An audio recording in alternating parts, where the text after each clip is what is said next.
রিমি ঝিমি যখন তার ভাইয়ের সঙ্গে প্র্যাঙ্ক করার প্রস্তুতি নেয়, এখানেও এখানে। আরে রিমি, কাজ করতে করতে অনেক কষ্ট হয়ে গেছে, চল সোফায় বসে পড়ি। আরে টাকা কি করব, কি করে যে টাকাটা তুলবো বুঝতে পারছি না। ভাইয়ের কাণ্ডটা দেখছিস, হাসি পাচ্ছে। আস্তে আস্তে করে চুপি চুপি তুলতে হবে, যদি বুঝতে না পারে। আরে না, সেন্টার ফুড খাওয়ার নাটক করি, আস্তে করে। এই তো হয়ে গেছে।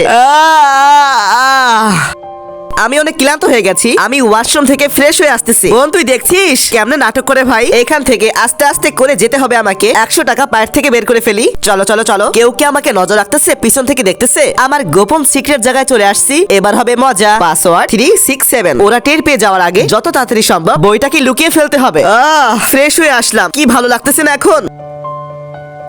তাড়াতাড়ি ক্যামেরাটাকে নামা, দেখতে হবে। এটাতে তো কিছুই নাই, এটাতে আছে নাকি দেখি তো। এটা কোন জায়গা? আরে নিচে নিচে গেছে, নিচে। এবারে কোথায়? ওই যে ওইটার ভিতরে আছে। এই যে পেয়ে গেছি। এটার পাসওয়ার্ডটা কি? 367। একটু দাঁড়াও, আইসক্রিম এবং চকলেট খেলে লাইক সাবস্ক্রাইব দুইটাই করো। আরে ওয়াও, এত এত, এখন তো মজাই মজা।